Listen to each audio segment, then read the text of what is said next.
Hi ನಮಸ್ಕಾರ, welcome back to my YouTube channel. ಯಾರ್ಯಾರು ನನ್ನ ವೀಡಿಯೋಸ್ನ ಹೊಸದಾಗಿ ನೋಡ್ತಾ ಇದ್ದೀರಾ, ಹಾಗೆ ಸಬ್ಸ್ಕ್ರೈಬ್ ಮಾಡ್ಕೊಳ್ದೇನು ಕೂಡ ನೋಡ್ತಾ ಇದ್ದೀರಾ, ಪ್ಲೀಸ್ ನನ್ನ ಚಾನಲ್ನ ಸಬ್ಸ್ಕ್ರೈಬ್ ಮಾಡ್ಕೊಳ್ಳಿ ಮತ್ತು ಪಕ್ಕದಲ್ಲಿರೋ ಬೆಲ್ಲೈಕನ್ನೇ ಕ್ಲಿಕ್ ಮಾಡಿ. ಆಗ ನಾನು ಯಾವುದೇ ಹೊಸ ವೀಡಿಯೋಸ್ ಹಾಕಿದ್ರೆ ನಿಮಗೆ ನೋಟಿಫಿಕೇಷನ್ ಬರುತ್ತೆ. ಆ್ಯಂಡ್ ನಾನು ಒಂದು ವಾರದಿಂದ ಯಾವುದೇ ವ್ಲಾಗ್ಸ್ ಹಾಕಿರಲಿಲ್ಲ, ಬಿಕಾಸ್ ನನಗೆ ಹುಷಾರಿರಲಿಲ್ವಲ್ಲ, ಅದರಿಂದ. ಸೊ ಇವಾಗ ಎಲ್ಲ ರೆಸ್ಟ್ ಎಲ್ಲ ಮಾಡಿ ಫುಲ್ ಹುಷಾರೆಲ್ಲ ಆದಮೇಲೆ ವ್ಲಾಗ್ ಸ್ಟಾರ್ಟ್ ಮಾಡಿದ್ದೀನಿ. ಸೊ ಈ ವ್ಲಾಗಲ್ಲಿ 2-3 ದಿನದ ಅಪ್ಡೇಟ್ಸ್ ಇದೆ. ಸೊ ಪ್ಲೀಸ್ ಸಬ್ಸ್ಕ್ರೈಬ್ ಮಾಡ್ಕೊಳ್ದೆ ನೋಡ್ತಾ ಇದ್ದೀರಾ, ಪ್ಲೀಸ್ ನನ್ನ ಚಾನಲ್ನ ಸಬ್ಸ್ಕ್ರೈಬ್ ಮಾಡಿಕೊಂಡು ನೋಡಿ. ಆ್ಯಂಡ್ ಇವತ್ತು ಬೆಳಗಿನ ತಿಂಡಿಗೆ ಮಸಾಲ ರೊಟ್ಟಿ ಮತ್ತು ಎಂಥ ಚಟ್ನಿ, ಕಡಲೆ ಬೀಜದ ಚಟ್ನಿ ಮಾಡ್ತಾಯಿದ್ದೀನಿ. ಸೊ ಬನ್ನಿ, ತಿಂಡಿ ನಾವು ಹೇಗೆ ಮಸಾಲ ರೊಟ್ಟಿ ಮಾಡ್ತೀವಿ ಅಂತ ಅಂದ್ಬಿಟ್ಟು ತೋರಿಸ್ತಾ ಹಾಗೆಯೇ ಈ ವ್ಲಾಗ್ನ ಸ್ಟಾರ್ಟ್ ಮಾಡ್ತಾಯಿದ್ದೀನಿ. ಆಗಲೇ ಹೇಳ್ದಾಗೆ ನಾನಿವತ್ತು ಮಸಾಲ ರೊಟ್ಟಿ ಮಾಡ್ತಾಯಿದ್ದೀನಿ ಅಂತ ಹೇಳ್ದೆ ಅಲ್ಲ. ಸೊ ನಾನಿವತ್ತು ಅಕ್ಕಿ ರೊಟ್ಟಿದು ಮಸಾಲ ರೊಟ್ಟಿ ಮಾಡ್ತಾಯಿದ್ದೀನಿ. ರಾಗಿ ರೊಟ್ಟಿದು ನಮ್ಮ ಗುಂಡುಗೆ ಇಷ್ಟ ಇಲ್ಲ. ರಾಗಿ ದೋಸೆ ಮತ್ತು ರಾಗಿ ರೊಟ್ಟಿ ಈ ಥರದವ್ರು ಇಷ್ಟಪಟ್ಟು ತಿನ್ನಲ್ಲ, ಮುದ್ದೆ ಮಾತ್ರ ತಿಂತಾರಷ್ಟೇ. ಸೊ ಆದ್ದರಿಂದ ಅಕ್ಕಿ ರೊಟ್ಟಿಲಿ ಮಾಡ್ತಾ ಇರೋದು. ಒಂದು ದೊಡ್ಡ ಬೌಲಿಗೆ ಚಿಕ್ಕ ಬೌಲಲ್ಲಿ 2.5 ಅಷ್ಟು ಅಕ್ಕಿ ಹಿಟ್ಟು ಹಾಕ್ಕೊಳ್ತಾ ಇದ್ದೀನಿ. ನಮ್ಮನೆ 3 ಜನ ಇರೋದ್ರಿಂದ ಅಷ್ಟು ಸಾಕಾಗುತ್ತೆ. ಮತ್ತು ಅದ್ರ ಜೊತೆಗೆ ಕೊತ್ತಂಬರಿ ಸೊಪ್ಪು, ನುಗ್ಗೆ ಸೊಪ್ಪು ಮತ್ತು ಸಬ್ಬಸಿಗೆ ಸೊಪ್ಪು ಮತ್ತು ಸ್ವಲ್ಪ ಉಪ್ಪು, ಖಾರಕ್ಕೆ ಹಸಿಮೆಣ್ಸಿನ್ಕಾಯಿ ಹಾಕೊಳ್ಳೋರು ಹಾಕ್ಕೊಳ್ತಾರೆ, ನಾವು ಬಾಯಿಗೆ ಸಿಗುತ್ತೆ ಅಂತ ಅಂದ್ಬಿಟ್ಟು ಖಾರದ ಪುಡಿ ಹಾಕ್ಕೊಳ್ತೀವಿ. ಮತ್ತು ಇದಕ್ಕೆ ಕ್ಯಾರೆಟ್ ಕೂಡ ಆ್ಯಡ್ ಮಾಡೋರು ಕ್ಯಾರೆಟ್ ಹಾಕ್ಕೊಳ್ತಾರೆ, ನಾವು ಹಾಕ್ತೀನಿ. ಬಟ್ ಒಂದೊಂದು ದಿನ ಒಂದೊಂದು ಥರ ಮಾಡ್ತೀವಿ. ಸಬ್ಬಸಿಗೆ ಸೊಪ್ಪು ಹಾಕಿರೋದ್ರಿಂದ ಅಂದರೆ ತಬಾಕ್ಷಿ ಸೊಪ್ಪು ಹಾಕಿರೋದ್ರಿಂದ ಕ್ಯಾರೆಟ್ ಬೇಡ ಅಂತ ಅಂದ್ಬಿಟ್ಟು ನಾನು ಸ್ಕಿಪ್ ಮಾಡಿದ್ದೀನಿ. ಸೊ ಇದನ್ನು ಚೆನ್ನಾಗಿ ಫಸ್ಟು ಎಲ್ಲ ಮಿಕ್ಸ್ ಮಾಡಿಕೊಂಡು ನೆಕ್ಸ್ಟ್ ಅದಕ್ಕೆ ನೀರು ಎಷ್ಟು ಬೇಕೋ ಅಷ್ಟು ನೀರನ್ನ ಹಾಕಿ ಮಿಕ್ಸ್ ಮಾಡ್ಕೊಳ್ಬೇಕು. ನಾನಿಲ್ಲಿ ತುಂಬ ಗಟ್ಟಿಯಾಗಿ ಎಲ್ಲ ಮಿಕ್ಸ್ ಮಾಡಲ್ಲ, ನಾರ್ಮಲಾಗಿ ಮೀಡಿಯಮ್ ರೊಟ್ಟಿಗೆ ಯಾವ ಥರ ಅಂದರೆ ಅದ ಗೊತ್ತಿರುತ್ತಲ್ಲ ನಾರ್ಮಲಾಗಿ ಮಾಡೋರಿಗೆ. ಅಂದರೆ ಒಂದೊಂದು ಸೈಡು ತುಂಬ ಗಟ್ಟಿ ಮಾಡ್ತಾರೆ, ಅಂದರೆ ನಮ್ಮ ಅಮ್ಮನ ಮನೆಯಲ್ಲೆಲ್ಲ ಸ್ವಲ್ಪ ಹಿಟ್ಟು ಗಟ್ಟಿಗೆ ಮಿಕ್ಸ್ ಮಾಡಿ ಮಾಡೋದು. ಈ ಕಡೆ ಸ್ವಲ್ಪ ಗಟ್ಟಿನೂ ಇಲ್ಲ, ತುಂಬ ತೆಳುನೂ ಇಲ್ಲ, ಮೀಡಿಯಮ್ ಮೆಥಡಲ್ಲಿರುತ್ತೆ. ಸೊ ಇದನ್ನೆಲ್ಲ ಚೆನ್ನಾಗಿ ಮಿಕ್ಸ್ ಮಾಡಿಟ್ಟು ನೆಕ್ಸ್ಟು ನಾನು ಇದಕ್ಕೆ ಚಟ್ನಿಗೆ ರೆಡಿ ಮಾಡ್ಕೊಳ್ಳೋಣ ಅಂತ ಅಂದ್ಬಿಟ್ಟು ಕಡಲೆ ಬೀಜದ ಚಟ್ನಿ ರೆಡಿ ಮಾಡಿದ್ದೀನಿ. ನಮ್ಮ ಹಸ್ಬೆಂಡ್ ಊರ ಸೈಡು ಜಾಸ್ತಿ ಕಡಲೆ ಬೀಜದ ಚಟ್ನಿನೇ, ಶೇಂಗಾ ಚಟ್ನಿನೇ ಜಾಸ್ತಿ ಯೂಸ್ ಮಾಡೋದು. ನಾನು ಮದುವೆ ಆಗಿ ಬಂದೇ ಇದೆಲ್ಲ ಅಭ್ಯಾಸ ಆಗಿರೋದು. ನನಗೆ ಫಸ್ಟ್ ಕಡಲೆ ಬೀಜ ಚಟ್ನಿನೇ ಟೇಸ್ಟ್ ಮಾಡಿರಲಿಲ್ಲ ಹೇಳಬೇಕು ಅಂತಂದರೆ. ಅಲ್ಲಿ ಕಾಯಿ ಕಡಲೆ ಈ ಥರ ಕಡಲೆ ಆ ಥರ ಯೂಸ್ ಮಾಡಿರೋದು. ಈ ಮೈಸೂರು ಸೈಡಲ್ಲಿ ನನಗೆ ಗೊತ್ತಿರೋಂಗೆ ಶೇಂಗಾ ಚಟ್ನಿ ಕಡಿಮೆ ಅನಿಸುತ್ತೆ, ನನಗೆ ಗೊತ್ತಿರೋ ಹಂಗೆ. ಮದುವೆ ಆದಮೇಲೆ ನಾನು ಶೇಂಗಾ ಚಟ್ನಿ ಅಂದರೆ ಕಡಲೆ ಬೀಜ ಚಟ್ನಿ ತಿಂತಾ ಇರೋದು. ಸೊ ಎಲ್ಲ ಚಟ್ನಿ ಮಾಡಿ ಇಟ್ಟೆ. ನಮ್ಮ ಅತ್ತೆ ರೊಟ್ಟಿನ ತಟ್ತೀನಿ ಅಂತ ಅಂದ್ಬಿಟ್ಟು ಅವರೇನೆ ತಟ್ತಾಯಿದ್ರು. ನಾನು ಏನಾದರೂ ಕೆಲಸ ಮಾಡ್ತಾಯಿದ್ರೆ ಅವರು ತಿಂಡಿನ ಪ್ರಿಪೇರ್ ಮಾಡ್ತಾರೆ, ಇಲ್ಲ ಅಂತ ಅಂದರೆ ನಾನು ರೆಡಿ ಮಾಡ್ತೀನಿ. ಸೊ ನಾನು ಪಾತ್ರೆ ತೊಳಿತಾ ಇದೆ ಅಂತ ಅಂದ್ಬಿಟ್ಟು ಅವರೇನೆ ರೊಟ್ಟಿನ ತಟ್ತಾಯಿದ್ರು. ಆವಾಗ ನಾನು ವೀಡಿಯೋ ಮಾಡಿಕೊಂಡೆ. ನಾನು ಮತ್ತು ತುಂಬ ತೆಳುಗೆ ತಟ್ತಾರೆ, ಚೆನ್ನಾಗಿ ತಟ್ತಾರೆ, ನನಗೆ ಅಷ್ಟು ತೆಳು ಬರೋಲ್ಲ. ಮತ್ತು ನನ್ನದು ಸೈಡಲ್ಲೆಲ್ಲ ಸ್ವಲ್ಪ ದಪ್ಪ ದಪ್ಪ ಅನ್ನಿಸ್ತಾ ಇರುತ್ತೆ. ಅಂದರೆ ನನಗೆ ಫೀಲ್ ಆಗಿದೆ ಆ ಥರ, ನಾನು ಚೆನ್ನಾಗಿ ರೊಟ್ಟಿ ತಟ್ಟಲ್ಲ ಅಂತ. ಅದಲ್ಲದೆ ನಮ್ಮ ಗುಂಡುಗೆ ಅವ್ರ ಅಮ್ಮ ತಟ್ಟೋದು ಕೂಡ ತುಂಬ ಇಷ್ಟ. ನಾನು ರೊಟ್ಟಿ ಮಾಡೋದಕ್ಕಿಂತ ಅವ್ರ ಅಮ್ಮನ ರೊಟ್ಟಿನ ತುಂಬ ಇಷ್ಟಪಟ್ಟು ತಿಂತಾರೆ. ಈ ಥರ ರೊಟ್ಟಿ ಎಲ್ಲ ಅಮ್ಮನ ಮನೆ ಸೈಡ್ ಮಾಡಲ್ಲ, ಆದ್ದರಿಂದ ನನಗೆ ಅಷ್ಟು ಬರ್ತಿರಲಿಲ್ಲ. ಸೊ ಇತ್ತೀಚೆಗೆ ನಾನು ಅಡುಗೆ ಕಲಿ ಅಂದರೆ ಮಾಡ್ತಾ ಇರೋದು. ಮದುವೆ ಆಗಿ ಹೊಸ್ದಾಗಿ ಬಂದಾಗ ಅಷ್ಟು ಅಡುಗೆ ಮಾಡ್ತಿರ್ಲಿಲ್ಲ. ಇವಾಗ 2 ವರ್ಷ ಅಂತ, 2 ವರ್ಷನೂ ಅಲ್ಲ ಅನಿಸುತ್ತೆ, 1 ವರ್ಷ ಅಂತ ಅಂದ್ಕೊಳ್ತೀನಿ ನೀಟಾಗಿ ನಾನು ಅಡುಗೆ ಮಾಡ್ತಾ ಇರೋದು. ಸೊ ಆದ್ದರಿಂದ ಹಾಗೆ ಒಂದೊಂದಾಗಿ ಕಲಿತಾ ಇದ್ದೀನಿ. ಎಲ್ಲರದ್ದು ತಿಂಡಿ ಆಯಿತು. ನೆಕ್ಸ್ಟ್ ಮನೆಯೆಲ್ಲ ಕ್ಲೀನ್ ಮಾಡಿ ದೇವ್ರ ಮನೆ ಕ್ಲೀನ್ ಮಾಡೋಣ ಅಂತ ಅಂದ್ಬಿಟ್ಟು ನಾನು ದೇವ್ರ ಪಾತ್ರೆ ತೊಗೊಂಡು ಅಡುಗೆ ಮನೆಯಲ್ಲಿ ಕ್ಲೀನ್ ಮಾಡ್ತಾಯಿದ್ದೆ. ಆವಾಗ ನನ್ನ ಮಗ ಬಂದು ದೇವ್ರ ಮನೆಯಲ್ಲಿ ದೇವರಿಗೆಲ್ಲ ಕುಂಕುಮಾಭಿಷೇಕ ಮಾಡಿಬಿಟ್ಟು ಫುಲ್ಲು ಗಲೀಜು ಮಾಡಿಟ್ಬಿಟ್ಟು ಎಸ್ಕೇಪ್ ಆಗಿಬಿಟ್ಟಿದ್ದಾನೆ. ನಾನು ಬಂದು ನೋಡಿದ್ರೆ ಶಾಕು ಫುಲ್ಲು. ಈಗಿನ ಮಕ್ಕಳನ್ನ ಮೇಂಟೈನ್ ಮಾಡೋದೇ ಒಂದು ಅಮ್ಮಂದಿರಿಗೆ ಟಾಸ್ಕ್ ಥರ ಆಗಿಬಿಟ್ಟಿರುತ್ತೆ. ಈ ಕಡೆ ಮನೆ ಕೆಲಸ ಮಾಡಿ ಅವ್ರನ್ನ ನೋಡ್ಕೊಳ್ಳೋದು ಅಂದರೆ ತುಂಬ ಕಷ್ಟ ಇರುತ್ತೆ. ಅದು ಮನೆಯಲ್ಲಿ ಒಬ್ಬರು ಹೆಲ್ಪ್ಗಿದ್ದೆ, ಇನ್ನು ಯಾರೂ ಇಲ್ಲ ಅಂತಂದರೆ ಇನ್ನೂ ಕಷ್ಟ. ಹಾಗೆಯೇ ಎಲ್ಲ ಕ್ಲೀನ್ ಎಲ್ಲ ಆದಮೇಲೆ ಮಧ್ಯಾಹ್ನ ಊಟಕ್ಕೆ ಬೇಳೆ ಸಾರು ಮಾಡೋಣ ಅಂತ ಅಂದ್ಬಿಟ್ಟು ನಾನು ಸಿಂಪಲ್ಲಾಗಿ ಬೇಳೆ ಸಾರು ಮಾಡೋದು ಹೇಗೆ ಅಂತ ತೋರಿಸ್ತೀನಿ. ನಾನಿಲ್ಲಿ 1 ಕಪ್ ಹೆಸರು ಬೇಳೆ ತೊಗೊಂಡಿದ್ದೀನಿ, ಅದ್ರ ಜೊತೆಗೆ ನಾರ್ಮಲ್ ಬೇಳೆನೂ ತೊಗೊಂಡು ಎರಡೂ ಚೆನ್ನಾಗಿ 2-3 ಸಲ ತೊಳ್ಕೊಳ್ತೀನಿ.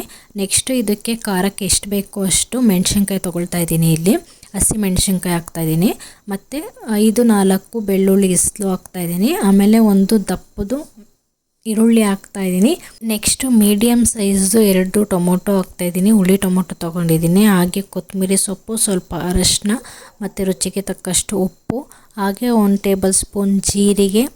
ನೆಕ್ಸ್ಟು ಇದಕ್ಕೆ ನಾನು ಹುಳಿ ಸಾಂಬಾರು ಪೌಡರ್ ಹಾಕ್ತಾಯಿದ್ದೀನಿ. ಹಾಗೆ ಎಷ್ಟು ಬೇಕಷ್ಟು ನೀರು ಮತ್ತು ಮೇಲೆ ಸ್ವಲ್ಪ ಆಯಿಲ್ ಹಾಕ್ತಾಯಿದ್ದೀನಿ. ಇದನ್ನೆಲ್ಲ ಹಾಕಿ 2-3 ವಿಷಿಲ್ ಬರೆಸ್ಕೊಳ್ತೀನಿ. ವಿಷಿಲ್ ತಣ್ಣಗಾದ್ಮೇಲೆ ಅದನ್ನು ನಾನು ಮಸ್ಕೊಳ್ತೀನಿ. ಅದನ್ನು ಚೆನ್ನಾಗಿ ಮಸಿದ್ರೆ ಟೇಸ್ಟ್ ಇರುತ್ತೆ. ಸೊ ಅದರಿಂದ ಅದನ್ನು ಚೆನ್ನಾಗಿ ಮಸ್ದು ಮೇಲೆ ಒಗ್ಗರಣೆ ಕೊಡ್ತೀನಿ. ಒಗ್ಗರಣೆಗೆ ಏನಿಲ್ಲ, ಒಂದು ಪಾತ್ರೆಗೆ ಸ್ವಲ್ಪ ಎಣ್ಣೆ, ಅದಕ್ಕೆ ಜೀರಿಗೆ, ಸಾಸಿವೆ ಮತ್ತು ಕರಿಬೇವು, ಹಾಗೆಯೇ ಹಸಿಮೆಣ್ಸಿನ್ಕಾಯಿ, ಬೆಳ್ಳುಳ್ಳಿ ಜಜ್ಜಿ ಇದನ್ನೆಲ್ಲ ಹಾಕ್ಬಿಟ್ಟು ಮೇಲೆ ಒಗ್ಗರಣೆ ಕೊಟ್ಕೊಳ್ತೀನಿ. ಅದು ನೆಕ್ಸ್ಟು ಮಸ್ತಿರೋದನ್ನು ಇದಕ್ಕೆ ಆ್ಯಡ್ ಮಾಡ್ತೀನಿ. ಸೊ ಇಷ್ಟೇ ನಾನು ಮಾಡೋದು, ಸಿಂಪಲ್ಲಾಗಿ ಮಾಡೋ ಬೇಳೆ ಸಾಂಬಾರು. ಚೆನ್ನಾಗಿರುತ್ತೆ. ಇದಕ್ಕೆ ಯಾವುದೇ ಕಾಯಿ ಬೇಕು ಅಂತ ಏನಿಲ್ಲ, ಆಮೇಲೆ ತುಂಬ ವೆಯ್ಟ್ ಮಾಡಬೇಕು ಅಂತಲೂ ಏನಿಲ್ಲ. ಇದನ್ನು ಎಲ್ಲನೂ ಹಾಕಿ ವಿಷಲ್ಗೆ ಅಂತ ಇಟ್ಬಿಟ್ಟು ಬೇರೆ ಕೆಲಸ ಎಲ್ಲ ಮಾಡಿ ಬಂದ ಮೇಲೇ ಕೂಡ ಮಸ್ಕೊಂಡು ಒಗ್ಗರಣೆ ಹಾಕ್ಕೋಬೋದು. ಚೆನ್ನಾಗಿರುತ್ತೆ. ಇದಕ್ಕೆ ಸೈಡ್ಗೆ ಹಪ್ಪಳ ಉಪ್ಪಿನಕಾಯಿ ಇದ್ದರೆ ಇನ್ನೂ ಚೆನ್ನಾಗಿರುತ್ತೆ. ಸೊ ನಾನು ಈ ಥರ ಮಾಡೋದು ಸಿಂಪಲ್ಲಾಗಿ ಅಂತ ಬೇಳೆ ಸಾರು. ಸೊ ಸ್ವಲ್ಪ ಟೇಸ್ಟ್ ನೋಡಿದೆ, ಉಪ್ಪು ಕಡಿಮೆ ಇತ್ತು, ಆದ್ದರಿಂದ ಸ್ವಲ್ಪ ಉಪ್ಪು ಹಾಕ್ಬಿಟ್ಟು ಮೇಲುಗಡೆ ಸ್ವಲ್ಪ ಕೊತ್ತಂಬರಿನ ಹಾಕಿ ಕ್ಲೋಸ್ ಮಾಡಿದೆ. ನೆಕ್ಸ್ಟು ಎಲ್ಲ ಊಟ ಎಲ್ಲ ಆಗಿ ನೆಕ್ಸ್ಟು ನನ್ನದು ದೇವ್ರದ್ದು ಪೂಜೆ ಎಲ್ಲ ಮುಗೀತು. ಹಾಗೆಯೇ ಸಂಜೆ ಸ್ಕೂಲಲ್ಲಿ ಗಾನನ ಸ್ಕೂಲಲ್ಲಿ ಡ್ರಾಯಿಂಗ್ ಮಾಡ್ಕೊಂಬರೋಕ್ಕೆ ಹೇಳಿದ್ರಂತೆ, ಕರ್ನಾಟಕ ಮ್ಯಾಪ್ನ. ಸೊ ಅವಳು ಕರ್ನಾಟಕ ಮ್ಯಾಪ್ ಬಿಡಿಸು ಅಂತ ಅಂದರೆ ಇಲ್ಲಿ ಮರಿ ಬಿಡಿಸಿದ್ಲು. ಸೊ ಆದ್ದರಿಂದ ನಮ್ಮ ಗುಂಡು ಹತ್ರ ಮ್ಯಾಪ್ನ ಬಿಡಿಸ್ಕೊಳ್ತಾ ಇದ್ಲು. ಅವಳ ಹ್ಯಾಂಡ್ ರೈಟಿಂಗ್ ನೋಡಿದೆ, ಚೆನ್ನಾಗಿ ಅದನ್ನೇ ಹೇಳ್ತಾ ಇದ್ದೆ, ಹ್ಯಾಂಡ್ ರೈಟಿಂಗ್ ಚೆನ್ನಾಗಿದೆ, 5ನೇ ಕ್ಲಾಸಿಗೆ ತಕ್ಕಂಗೆ ಬರಿತಿದ್ಯಾ ಬಿಡು, ನೆಕ್ಸ್ಟ್ ಇನ್ನೂ ತುಂಬ ಚೆನ್ನಾಗಿ ಬರಿತೀಯ ಅಂತ. ಬಟ್ ಡ್ರಾಯಿಂಗ್ ಅಂತೂ ನನ್ನ ಹತ್ರ ಬಂದಳು, ಡ್ರಾಯಿಂಗ್ ಮಾಡಿಕೊಡಿ ಅಂತ ಅಂದ್ಬಿಟ್ಟು. ನನಗೆ ಅಷ್ಟು ಡ್ರಾಯಿಂಗ್ ಬರಲ್ಲ. ಸೊ ಅದರಿಂದ ಅವ್ರ ಗೌಡ ಚಿಚ್ಚನ ಕೈಯಲ್ಲಿ ಫ್ರೀ ಆಗಿದ್ರು, ಅವತ್ತು ಬೇರೆ ಫ್ಯಾಕ್ಟ್ರಿ ರಜಾ ಇತ್ತು, ಆದ್ದರಿಂದ ಅವ್ರ ಗೌಡ ಚಿಚ್ಚ ಫ್ರೀಯಾಗಿ ಸಿಕ್ಕಿದ್ರು ಅಂತ ಅಂದ್ಬಿಟ್ಟು ಅವ್ರ ಹತ್ರ ಡ್ರಾಯಿಂಗ್ ಮಾಡಿಸ್ಕೊಳ್ತಾಯಿದ್ರು. ನಮ್ಮ ಗುಂಡು ಚೆನ್ನಾಗಿ ಡ್ರಾಯಿಂಗ್ ಮಾಡ್ತಾರೆ. ಅವರಿಗೆ ಇಂಟ್ರೆಸ್ಟ್ ಇತ್ತು ಅಂತ ಅಂದ್ಬಿಟ್ರೆ ಅವರು ತುಂಬ ಚೆನ್ನಾಗಿ ಡ್ರಾಯಿಂಗು ಮತ್ತು ಮಕ್ಕಳಿಗೆ ಹೇಳ್ಕೊಡೋದು ಎಲ್ಲನೂ ಮಾಡ್ತಾರೆ. ಅವ್ರಿಗೆ ಇಂಟ್ರೆಸ್ಟ್ ಇಲ್ಲ ಅಂತಂದರೆ ನಾವು ತಿಪ್ಪುರ್ಲಾಗ ಓಡಿದ್ರೂ, ಏನೇ ಮೇಲೆ ಬಿದ್ದು ಒದ್ದಾಡಿದ್ರೂ ಏನೂ ಮಾಡಲ್ಲ. ಅವತ್ತು ಅವ್ರ ಮೂಡ್ ಚೆನ್ನಾಗಿತ್ತು ಅಂತ ಅನಿಸುತ್ತೆ. ಆದ್ದರಿಂದ ಗಾನಂಗೆ ಡ್ರಾಯಿಂಗ್ ಎಲ್ಲ ಮಾಡಿಸ್ಕೊಟ್ರು. ಗಾನಂದು ಡ್ರಾಯಿಂಗ್ ಇದು ನೋಡಿ ಅವ್ರ ಗೌಡ ಚಿಚ್ಚ ಟೀಚ್ ಮಾಡಿದರು ಯಾವ ಥರ ಮಾಡಬೇಕು ಅಂತ ಅಂದ್ಬಿಟ್ಟು. ರೈಟ್ ಸೈಡಲ್ಲಿ ಅವ್ರ ಗೌಡ ಚಿಚ್ಚಂದು, ಲೆಫ್ಟ್ ಸೈಡಲ್ಲಿ ಅವಳದಿರೋದು ಬಿಡಿಸು ಅಂತ ಅಂದ್ಬಿಟ್ಟು ಕೊಟ್ಟಿದ್ರು ಅವಳಿಗೆ. ಬಟ್ ಅವಳು ಬಿಡಿಸಿದ್ದಾಳೆ ಇಲಿ ಮರಿ. ನಾನು ಅದನ್ನು ಹೇಳಿದೆ, ಇಲಿ ಮರಿ ಮಲಗಿರೋ ಥರ ಬಿಡಿಸಿದ್ಯಾ ಅಂತ ಅಂದ್ಬಿಟ್ಟು. ಇದು ನಮ್ಮ ಗುಂಡು ಬಿಡಿಸಿರೋ ಡ್ರಾಯಿಂಗ್. ಬಿಡಿಸಿ ಅದು ಪ್ಲೇಸಸ್ ಎಲ್ಲ ಬರೆದು ಕೊಟ್ಟಿದ್ದಾರೆ. ನಿಮ್ಮ ಮ್ಯಾಮ್ ಏನು ನೋಡಲ್ವಲ್ಲ ಬಿಡು. ನಮ್ಮ ಮ್ಯಾಮ್ರು ಸಬ್ಸ್ಕ್ರೈಬ್ ಮಾಡಿಸಿದ್ದೀನಿ ಅಷ್ಟೇ.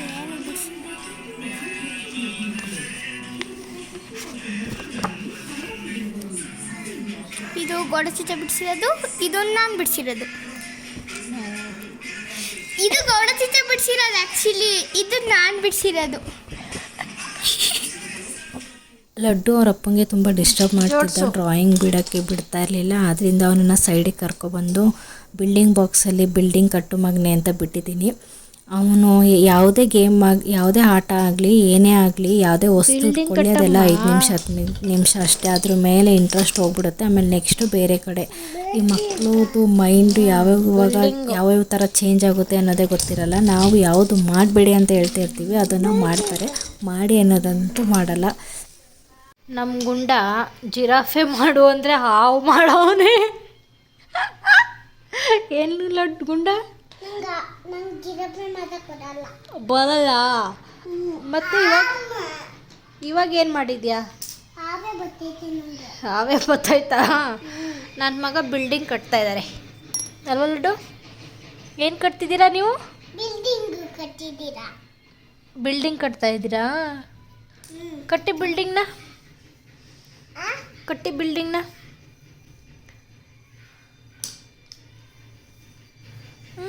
ನೋಡಮ್ಮ, ಇಂಜಿನಿಯರ್ ನನ್ನ ಮಗ ಬಿಲ್ಡಿಂಗ್ ಕಟ್ತಾವನೆ. ನಮ್ಮ ಗುಂಡ ಹಾವು ಕಟ್ತಾವನೆ.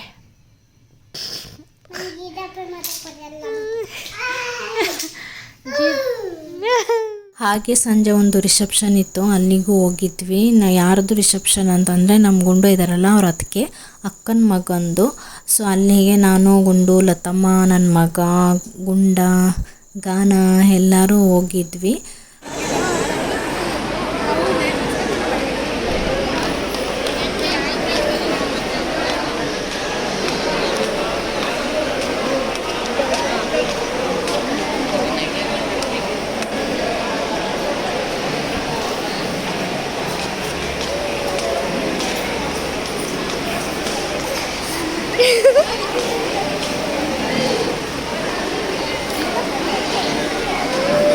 ಮದುವೆ ಹೆಣ್ಣು ಗಂಡಿಗೆ ವಿಶ್ ಮಾಡಿ ಊಟಕ್ಕೆ ಅಂತ ಹೋಗ್ತಾ ಇದ್ವಿ. ಅವಾಗ ನಮ್ಮ ಧ್ರುವ ಅಂದರೆ ನಮ್ಮ ಗುಂಡು ಅಣ್ಣನ ಮಗ ಫೋಟೋಶೂಟ್ ಮಾಡಿಸ್ಕೊಳ್ತಾ ಇದ್ದ. ಅವನು ನಮ್ಮನ್ನ ನೋಡಿ ಫುಲ್ ನಾಚ್ಕೋತಾ ಇದ್ದ, ಫೋಟೋ ತೆಗೆಸ್ಕೊತಾ ಇರಲಿಲ್ಲ. ಹಾಗೆಯೇ ಅಲ್ಲಿಂದ ಊಟಕ್ಕೆ ಹೋದ್ವಿ. ಊಟ ಚೆನ್ನಾಗಿತ್ತು. ಮಕ್ಕಳನ್ನ ಇಟ್ಕೊಂಡು ಊಟ ಮಾಡೋದು ತುಂಬ ಹಿಂಸೆ, ಆದ್ರೂ ಏನೋ ಕಷ್ಟಪಟ್ಟು ಊಟ ಮಾಡಿ ಅಲ್ಲಿಂದ ಹೊರಗಡೆ ಬಂದ್ವಿ. ನನ್ನ ಮಗ ಇದು ನಿಜವಾದ ಆನೆ ಅಂತ ಅಂದ್ಕೊಂಡು ಮೇಲೆ ಹತ್ತಿಸಿ ನನ್ನನ್ನು ಅಂತ ಅಂದ್ಬಿಟ್ಟು ಹಠ ಮಾಡ್ತಿದ್ದ. ಅದಕ್ಕೆ ಆ ಸೊಂಡ್ಲ ಹತ್ರ ನಿಲ್ಲಿಸ್ಬಿಟ್ಟು ಫೋಟೋ ತೆಗಿತಾ ಇದ್ವಿ.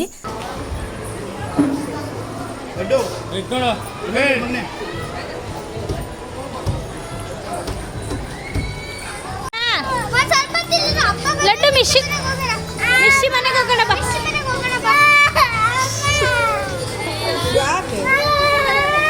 ನಮ್ಮ ಅವ್ರ ಡ್ಯಾಡಿ ಬೇಕು ಅಂತ ಆನೆ ಎತ್ತು ಬಾ, ಆನೆ ಎತ್ತಿಸ್ತಿಲ್ ಬಾ, ಆನೆ ಎತ್ತಿಸು ವಿನುತ ಮೇಲೆ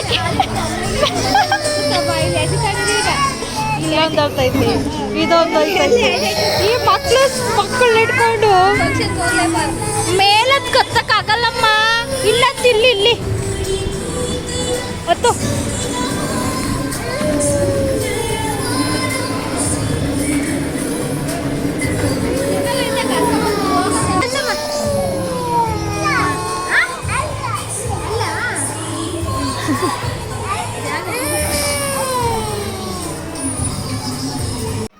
ಹೇಳು ಮಲ್ಕ್ಸು. ದೂರಿ ದೂರಿ ದೂರಿ ದೂರಿ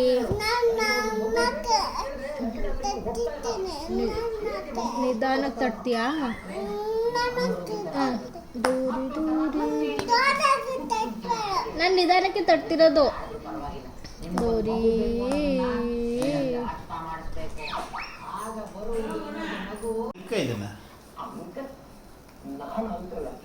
ಈ ಬೆಳ್ಳಿ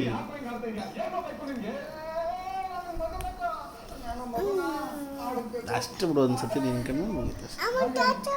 ಏನು ತೋರ್ಸನೆ ನೀನು. ನೆಕ್ಸ್ಟ್ ಡೇ ಮಾರ್ನಿಂಗ್ ಬ್ರೇಕ್ಫಾಸ್ಟ್ಗೆ ಅಂತ ಅಂದ್ಬಿಟ್ಟು ವೆಜಿಟೇಬಲ್ಸ್ ಪಲಾವ್ ಮಾಡಿ ಮೊಸರು ಬಜ್ಜಿ ಮಾಡಿದ್ದೆ. ಪಲಾವಿಗೆ ನಮ್ಮ ಮನೆ ಪಕ್ಕ ಅವರೆಕಾಯಿ, ಹಸಿ ಅವರೆಕಾಯಿ ಆವಾಗ ಫ್ರೆಶ್ ಆಗಿತ್ತು ಅಂತ ಅಂದ್ಬಿಟ್ಟು ಅದನ್ನು ಹಾಕಿ ಮಾಡಿದ್ದೆ. ತುಂಬ ಚೆನ್ನಾಗಿ ಬಂದಿತ್ತು. ಹಾಗೆ ನಾನು ತಿಂಡಿ ತಿಂತಾಯಿದ್ದೆ, ಮಕ್ಕಳು ಆಟ ಆಡ್ತಾಯಿದ್ರು. ನಿನ್ನೆ ರಾತ್ರಿ ಅಂತೂ ಚೌಟ್ರಿಲಿ ಇಬ್ಬರೂ ತುಂಬ ಆಟ ಮಾಡಿದ್ರು. ನನ್ನ ಮಗನಿಗೆ ಹೊರಗಡೆ ಇದ್ದರೆ ಖುಷಿ, ಗುಂಡಂಗೆ ಮನೇಲಿದ್ದರೆ ಖುಷಿ. ನನ್ನ ಮಗ ಮನೆಯಲ್ಲಿದ್ದರೆ ಯಾವಾಗಲೂ ಕಯ ಅಂತ ಇರ್ತಾನೆ, ಆದರೆ ಗುಂಡ ಹೊರಗಡೆ ಹೋದರೆ ಅಳ್ತಾ ಇರ್ತಾನೆ. ಆಪೋಸಿಟ್ ಇವರಿಬ್ಬರು. ನನ್ನ ಮಗನಿಗೆ ಮನೇಲಿರೋದಾಗಲ್ಲ, ಅವನಿಗೆ ಹೊರಗಡೆ ಹೋಗೋದಾಗಲ್ಲ. ತುಂಬ ಹಿಂಸೆ ಕೊಟ್ಬಿಟ್ರು ಮಾತ್ರ ಮದುವೆಲಿ. ಹತ್ತು ಕರೆದು ಅಯ್ಯೋ ನಾವು ಯಾಕಾದರೂ ಕರ್ಕೊಂಡು ಹೋದೋ ಅಂತ ಅನಿಸ್ಬಿಡ್ತು. ಹಾಗೆಯೇ ಅಡುಗೆಗೆ ಅಂತ ಅಂದ್ಬಿಟ್ಟು ಕಾಯಿ ಹೊಡಿತಾ ಇದ್ದೆ. ಆವಾಗ ಕಾಯಿ ಮೊಳಕೆ ಬಂದಿತ್ತು. ಅದು ಒಳ್ಳೇದಾ ಕೆಟ್ಟದಾ ನನಗೆ ಗೊತ್ತಿಲ್ಲ, ಬಟ್ ಯೂಟ್ಯೂಬಲ್ಲೆಲ್ಲ ಸರ್ಚ್ ಮಾಡಿ ನೋಡಿದೆ. ಒಳ್ಳೆಯದು ಅಂತ ಅನ್ನಿಸ್ತು, ಬಟ್ ಏನು ಒಳ್ಳೆಯದೋ ಏನೋ ಗೊತ್ತಿಲ್ಲ. ಬಟ್ ನಿಮ್ಗೆ ಯಾರಿಗೂ ಗೊತ್ತಿದ್ದರೆ ಕಮೆಂಟ್ ಮಾಡಿ. ಹಾಗೆ ಅವತ್ತು ಸಂಜೆ ಪವಿತ್ರ ಮತ್ತು ಚಿನ್ನು ಅವ್ರದ್ದು ವೆಡ್ಡಿಂಗ್ ಆ್ಯನಿವರ್ಸರಿ ಇತ್ತು. 6 ಇಯರ್ಸ್ದು ವೆಡ್ಡಿಂಗ್ ಆ್ಯನಿವರ್ಸರಿ. ಸೊ ಸೆಲೆಬ್ರೇಟ್ ಮಾಡೋಣ ಅಂತ ಹೊರಗಡೆ ಹೋಗಿದ್ವಿ. ಅಲ್ಲಿ ಒಂದು ಡಾಬಾ ಇದೆ, ಭರಣಿ ಅಂತ, ಅಂದರೆ ಇವ್ರ ಬಾಯ್ಸ್ದು ಫೇವ್ರೇಟ್ ಅಡ್ಡ. ಸೊ ಅಲ್ಲಿಗೆ ಕರ್ಕೊಂಡು ಹೋಗಿದ್ವಿ. Happy anniversary.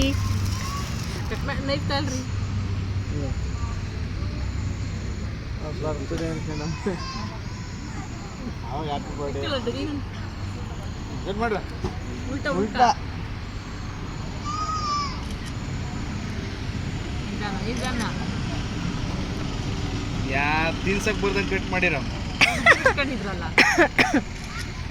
ತಿನ್ಸ್ರಿ.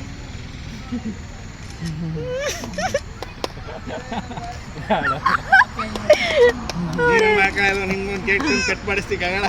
ಇದು ಲಡ್ಡು ಲಡ್ಡು. ನೀನ್ ತಿನ್ಸ್ ಮಗ್ನೆ, ನೀನ್ ತಿನ್ಸ್. ತಿನ್ನೆ. ಕಟ್ ಮಾಡೋದಷ್ಟು ನೀನು ಆಗ ತಿಂತಾವಲ್ಲ ಅವಳೇನೆ.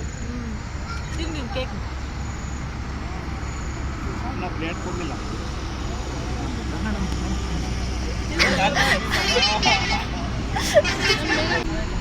ಇಲ್ಲೇ ಖಾಲಿ ಹಾಕಿದ್ದೆ. ನಾಳೆಯಿಂದ ಸ್ಟಾರ್ಟ್ ಮಾಡೋದು.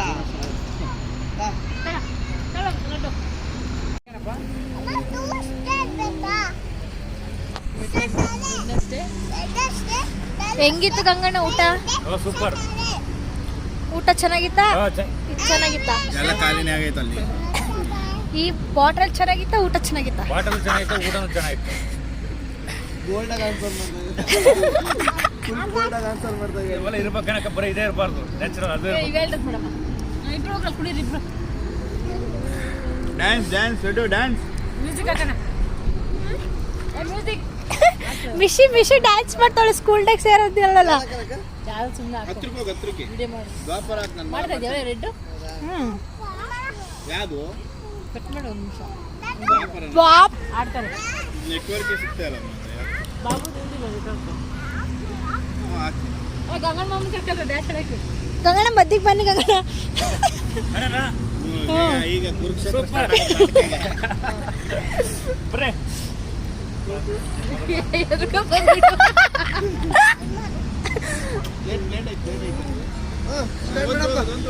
ಮಾಡಿ ಗಂಗಣ್ಣ ಮಾಡಿ. ಇಲ್ಲ ಬಿಡಲ್ಲ ಬಿಡಲ್ಲ ಬಿಡಲ್ಲ ಮಾಡಿ. ನೀನು ಮಾಡಿ ಮಾಡ್ತಾನೋದು ಅಪ್ಪುದೇಕತ್ತೆ. ನೆಟ್ವರ್ಕ್ ಇಲ್ಲಿ ಕಮ್ಮಿ ಹೇಳಿಲ್ಲ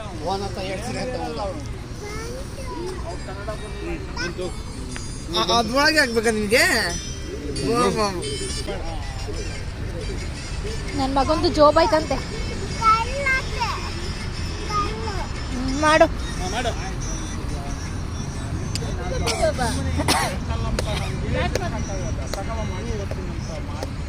ಹೆಂಗ್ ಮಗನೇ ಅವನು ಜಾಬ್ ಕೈ ಕಣ್ ಮಾಡೋದು? ಮಾಡು. ನೋಡು ಮಿಶಿ ಅಕ್ಕ ನೋಡಿ ಹೆಂಗ್ ಮಾಡ್ತಾಳೆ.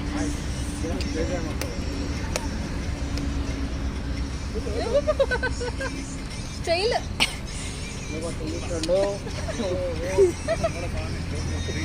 ಮಾಡು. ಬಂತು ಬಂತು.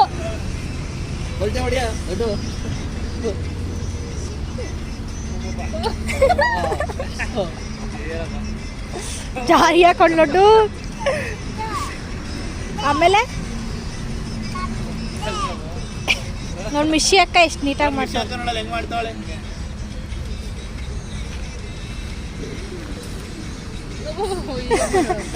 ತಿರುಗ್ಸ ಕೈ ಹಿಡ್ಕೊಂಡು ಮಿಶಿದು.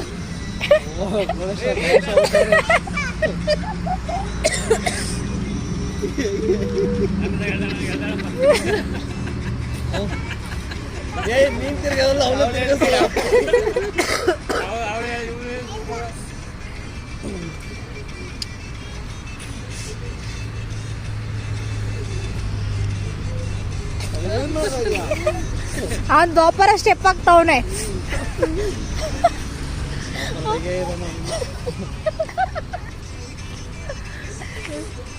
ಮಿಶಿ ನೋಡಮ್ಮ. ನೆಟ್ಟಿಗೊಂದು ಡ್ಯಾನ್ಸ್ ಕ್ಲಾಸ್ ಇಲ್ಲಪ್ಪ ತಿರೋದಲ್ಲಿ. ಡ್ಯಾನ್ಸ್ ಕ್ಲಾಸ್ ಆಗ್ಬೇಕು. ನನ್ನ ಮಕ್ಕಳು ರೂಲ್ಸ್ ಫಾಲೋ ಮಾಡಕ್ ಬರಲ್ರಿ. ಯಾಕೆ ಬಿಡ್ಬೇಕ್ರಿ ಆ ಕಡೆಗೆ? ಇವ್ರು ಬಿಟ್ಟಿರೋದು ಅದೇ ಇವರೇ ಯಾಕೆ ಬಿಡ್ಬೇಕು ಆ ಕಡೆಗೆ? ಏನಂತ ಟ್ರಾಫಿಕ್ ಹುಬ್ಳಾರಿಲ್ಲ ನೋಡು. ಹೆಚ್ಚು ಕಮ್ಮಿ ಇಷ್ಟು ದೊಡ್ಡ ಮಾರ್ಕ್ ಹೋಗಲ್ಲ. ಇಷ್ಟು ಅಲ್ಲಿಂದ ಪವಿತ್ರ ಕಾಫಿ ಕುಡಿಯೋಣ ಅಂತ ಅಂದ್ಬಿಟ್ಟು ಹೇಳ್ತಾ ಇದ್ರು. ಅದರಿಂದ ಕಾಫಿ ಡೇ ಹೊಸದಾಗಿ ಓಪನ್ ಆಗಿತ್ತು. ಒಂದು 2 ವೀಕ್ಸ್ ಏನೋ ಆಗಿತ್ತು ಅನಿಸುತ್ತೆ. ಸೊ ನೋಡೋಣ ಅಂತ ಅಂದ್ಬಿಟ್ಟು ಅಲ್ಲೇ ಟೋಲ್ ಪಕ್ಕ ಓಪನ್ ಆಗಿತ್ತು ಹೊಸದು. ಅಲ್ಲಿಗೆ ಹೋದ್ವಿ. ಅಲ್ಲಿ ಕಾಫಿ ಕುಡಿದು ನೆಕ್ಸ್ಟು ಮನೆ ಕಡೆ ಹೋದ್ವಿ.